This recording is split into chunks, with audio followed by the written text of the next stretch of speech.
এক ব্যক্তি স্ত্রীর ৪৫ বছর বয়সী মৃত্যু হলো।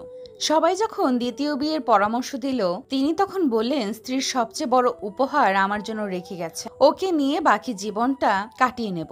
ছেলে যখন বয়স্ক হলো, ছেলেকে সব ব্যবসা বাণিজ্য বুঝিয়ে দিয়ে কখনো নিজের অফিসে আর কখনো বন্ধুর অফিসে গিয়ে সময় কাটাতে লাগলো। ছেলের বিয়ের পর উনি আরো বেশি একাকী হয়ে পড়লেন। তখন পুরো বাসার দায়িত্ব তার বৌমাকে দিয়ে দিলেন। ছেলের বিয়ের 1 বছর পর উনি দুপুরে খাবার খাচ্ছিলেন। ছেলেও অফিস থেকে এসে হাত মুখ ধুয়ে খাবারের জন্য তৈরি হচ্ছিল। ছেলে শুনতে পেল বাবা খাবারের পর দই চাইলেন, আর বৌমা জবাব দিল, আজকে ঘরে কোনো দই নেই। খাবার খেয়ে বাবা বাইরে হাঁটতে চলে গেল। কিছুক্ষণ পরে ছেলেও তার বউয়ের সঙ্গে একসাথে খাবার খেতে বসলো। খাবারের পাত্র ভরা দই ছিল, কিন্তু ছেলে কোনো প্রতিক্রিয়া না জানিয়ে খাবার খেয়ে সোজা অফিসে চলে গেল। কিছুদিন পর ছেলে নিজের বাবাকে বলল, আজ তোমাকে কোর্টে যেতে হবে। বাবা, আজ তোমার বিবাহ হচ্ছে। পিতা আশ্চর্য হয়ে ছেলের দিকে তাকিয়ে বলল, বাবা, আমার আর বিয়ের কোনো দরকার নেই, আর আমি তোমাকে এত বেশি স্নেহ দেই যে তোমার মায়েরও কোনো দরকার নেই, তাহলে আবার বিয়ে করতে হবে কেন? ছেলে বলল, বাবা না, আমি নিজের জন্য আনছি না, নিজের স্ত্রীর জন্য শাশুড়ি আনছি। আমি তো কেবল তোমার জন্য দইয়ের ব্যবস্থা করছি। কাল থেকে আমি ভাড়া বাড়িতে তোমার বৌমার সাথে থাকবো, আর তোমার অফিসে এক কর্মচারীর মতো বেতন নেব, যাতে তোমার বৌমা জানতে পারে দইয়ের পাত্রর দামটা কত। বাবা মা আমাদের জন্য এটিএম কার্ড হতে পারেন, কিন্তু তারা আমাদের দয়ায় না, বরং আমরা তাদের দয়ায় বেঁচে আছি। 100 বছর জন্য 100 বছর বয়স হওয়ার কোনো প্রয়োজন নেই। শুধু একদিন এমন কাজ করে যাও যাতে লোক তোমায় 100 বছর পর্যন্ত মনে রাখে। চালাক মানুষের সমস্যা একটাই, তারা মনে করে তারাই বোঝে, কিন্তু আপনি যে তার চালাকি বোঝেন সেটা তারা বোঝে না। কোনো এক ব্যক্তিকে সাহায্য করলে সারা পৃথিবী বদলে যাবে না, কিন্তু যাকে সাহায্য করবেন তার পৃথিবীটা অবশ্যই বদলে যেতে পারে। প্রয়োজনের চেয়ে বেশি ভালোবাসা পেলেই মানুষ অবহেলা করতে শুরু করে, তাই তাকে অতিরিক্ত ভালোবাসতে নেই। 1 মিনিটে জীবন বদলাতে পারে না, কিন্তু 1 মিনিটে নেওয়া একটা সিদ্ধান্ত তোমার জীবনকে বদলে দিতে পারে। জীবনের শেষ বলে কিছু নেই। রাত যতই গভীর হবে, সকাল ততই তাড়াতাড়ি হবে। অন্যায় কাজ করে অন্যায় কাজ স্বীকার না করাটাও আরেকটা বড় ধরনের অন্যায়। খুব আপন করে পাশে থাকা মানুষটিও একটা সময় আর পাশে থাকে না, যখন সে বিকল্প কোনো সঙ্গ পেয়ে যায়। রব মানুষকে ধনুক আকারে ঠোঁট দিয়েছেন, আর তীর আকারে দিয়েছেন মুখের কথাকে। সময় হলো এক অমূল্য সম্পদ। যদি তুমি সময়ের মূল্য না দাও, ভবিষ্যতে তোমার নিজেরই কোনো মূল্য থাকবে না। সুখ হলো প্রজাপতির মতো, ধরতে গেলে উড়ে যায়। কথাগুলো চোখের জলের মতো, আজীবন ঝরে যায়। কেউ জন্মগতভাবে খারাপ হয় না, খারাপ বানায় কিছু বেঈমান মানুষ আর আশেপাশের পরিস্থিতি। আমি কখনো কাউকে কষ্ট দেইনি, এই কথাটি হচ্ছে অহংকারের আরেকটি নাম। তুমি হয়তো জানো না, নীরব থেকেও মানুষকে কঠিন কষ্ট দেওয়া যায়। যখন জীবনের কিছুই হারানোর বাকি থাকে না, তখনই মানুষ নিজের ভুল একে একে বুঝতে পারে, আর তখন তার কিছুই করার থাকে না। ধীরে ধীরে তুমি যেটা পাবে সেটা তোমার, আর হুট করে তুমি যেটা পাবে সেটা তোমার নয়। স্বামীর থেকে বড় আপন এই পৃথিবীতে কেউ হতে পারে না। আজ তুমি স্বামীর ঘরে ভালো থাকবে, সুখে থাকবে, তোমার পাশে সবাই থাকবে, কিন্তু একবার স্বামীবিহীন হয়ে দেখো, কারো চোখে তুমি আপদ, কারো চোখে তুমি বোঝা, আর সমাজের চোখে তুমি হয়ে যাবে একজন অসৎ নারী। ক্ষণিকের জন্য তোমাকে হয়তো সবাই ব্যবহার করবে, কিন্তু পাশে থাকবে না কেউ, কারণ এই সমাজে ভালো মানুষের সংখ্যা খুব কম, অমানুষের সংখ্যাই বেশি। তাই তোমার স্বামী থেকে কাউকে আপন মনে করে জীবনের সবচেয়ে বড় ভুলটি করতে যেও না। মুখের ভাষা খারাপ হলে চরিত্র খারাপ হয় না। মিষ্টি কথার ভেতরে অনেকেরই খারাপ চরিত্রটা বোঝা যায় না। মানুষ অপেক্ষা করে সুন্দর একটি ভবিষ্যতের জন্য, আর ভবিষ্যৎ অপেক্ষা করে মানুষকে মৃত্যুর সাথে পরিচয় করানোর জন্য। বাস্তবতা শিখতে চাও, এই জন্য তোমাকে খুব বেশি দূরে যেতে হবে না। বিপদে পড়লে তোমার পরিচিত কাছের বন্ধুটির কাছে যাও, তখন বুঝবা বাস্তবতাটা কি জিনিস।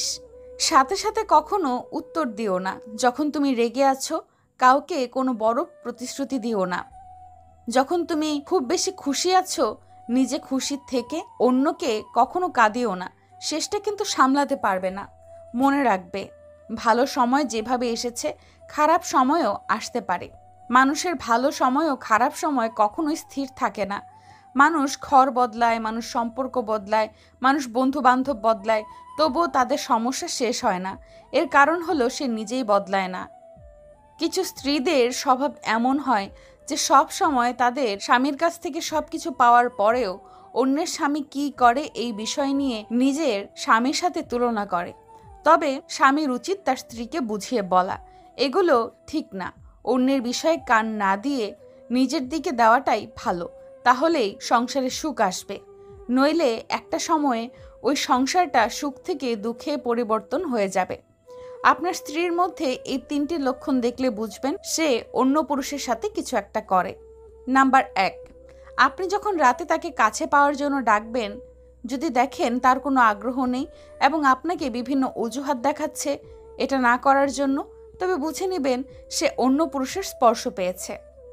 নাম্বার 2, হঠাৎ করে যদি নিজের চেহারা বা সাজগোজের প্রতি অনেক খেয়াল দেয়। নাম্বার 3, যদি বিভিন্ন ধরনের অজুহাত দেখিয়ে একা একা বাইরে যাওয়ার চেষ্টা করে, তখনই নিজের সন্দেহ বাড়ান। ঘুম আসে না, দুটো চোখে, হারায় মুখের হাসি। মানুষ এখন রোগে কম, মরে ভালোবেসেই বেশি। মাঝে মাঝে মনে হয় জীবনে কিছু কিছু মানুষের সাথে পরিচিত না হলেই বোধহয় অনেক ভালো হতো। ফিরে যেতে হবে জেনেও যখন পৃথিবীতে আসা, হাসি মুখে জয় করে নাও সকলের ভালোবাসা। বিশ্বাস করতে হলে এমন কাউকে বিশ্বাস করো যার মধ্যে নীতি আছে, যার মুখের কথা ও হাতের কাজে কখনো নড়চড় হয় না। যদি হঠাৎ করে কেউ তোমার সাথে কথা বলা বন্ধ করে দেয়, তাহলে জেনে রাখো হয়তো তোমার কোনো কথা তার মনে আঘাত করেছে, নয়তো তার মনে অন্য কেউ এসে বাসা বেঁধেছে। বিশ্বাস করাটা ভুল নয়, তবে বিশ্বাস নিয়ে খেলা করাটাই সবচেয়ে বড় ভুল। কাউকে মনের ক্ষতস্থানটা দেখাতে নেই, কারণ মানুষের কাছে ব্যথা কমানোর মলম না থাকলেও ব্যথা বাড়ানোর জন্য লবণ থাকবেই। পুরুষ সবসময় অন্যের জন্য বাঁচে। পুরুষ কখনো সফল হতে চায় তার বাবা মায়ের জন্য, কখনো আবার তার প্রিয় মানুষকে পাওয়ার জন্য, কখনো খেটে মরে স্ত্রী সন্তানের জন্য। আর পুরুষ যখন নিজের জন্য বাঁচতে চায় তখন তার কাছে পর্যাপ্ত সময় থাকে না। নিজেকে ভালো রাখার সবচেয়ে ভালো উপায় হচ্ছে অল্পতেই সন্তুষ্ট থাকা এবং কারো কাছ থেকে কিছু আশা না করা। ছোট ছোট ভুল থেকে শিক্ষা নিতে শিখুন। মনে রাখবেন, হোঁচট সবসময় ছোট ছোট পাথরের সাথেই লাগে, বড় পাথর তো দূর থেকেই দেখা যায়। নারীরা যৌবনে বউ হয়ে আলাদা থাকার আন্দোলন করে, আবার সেই নারী বৃদ্ধ বয়সে এসে শাশুড়ি হয়ে একসাথে থাকার দলিল পেশ করে। এই 3টি জিনিস তোমার মধ্যে থাকলে তোমার পতন নিশ্চিত। নাম্বার 1, হিংসা। নাম্বার 2, অহংকার। নাম্বার 3, মিথ্যা কথা বলা। যেসব নারীরা স্বামীর উপর চেঁচিয়ে কথা বলে তারা আসলে সংসার জীবনে কোনোদিনই সুখী হতে পারে না। ভালো মানুষগুলো সবাইকে বিশ্বাস করে ঠকে যায়, আর খারাপ মানুষগুলো সবাইকে অবিশ্বাস করেই ঠকে যায়। একটু অবহেলা আর একটু খারাপ ব্যবহারে একটি ভালো সম্পর্ক ভেঙে দেওয়ার জন্য যথেষ্ট হয়ে যায়। আপনি যদি অনেক বেশি কষ্ট পেয়ে থাকেন, তাহলে আপনার জন্য এই পৃথিবীটা অনেক কঠিন হবে। তাই আপনি শক্ত হন, দেখবেন পৃথিবীটা অনেক সহজ হয়ে যাবে। কারো সুখের গল্প লেখার জন্য যদি ভালো পেন্সিল হতে না পারো, তাহলে ভালো রাবার হয়ে যেও, তার দুঃখ তুমি মুছে দিতে পারো।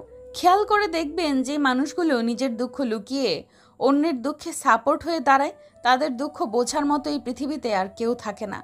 কখনো কাউকে কথা বলার জন্য জোর করবেন না, কারণ যার কাছে আপনার সত্যিকারের মূল্য থাকবে সে হাজার ব্যস্ততার মাঝেও আপনাকে সময় দেবে। জীবনে 90% সমস্যা তখনই দূর হয়ে যাবে যখন তুমি এটা বুঝতে শিখবে যে না, তুমি কারোর জন্য না, কেউ তোমার জন্য না, তুমি একান্তই শুধু নিজের। যখন সান্ত্বনা দেওয়ার জন্য কেউ পাশে থাকে না, তখন নিজের সান্ত্বনা নিজেকে দিতে হয়, হোক সেটা আবেগ লুকাতে কিংবা বাস্তবে। নিজেকে সামলাতে জীবন নিয়ে গল্প লেখা খুব সহজ, কিন্তু গল্পের মতো করে জীবন সাজানো অনেক কঠিন। ভিডিওটি সম্পূর্ণ দেখার জন্য অনেক ধন্যবাদ। ভিডিওটি ভালো লাগলে অবশ্যই লাইক, কমেন্ট এবং এরকম ভিডিও পেতে চাইলে চ্যানেলটিকে সাবস্ক্রাইব করে পাশে থাকবেন। ধন্যবাদ।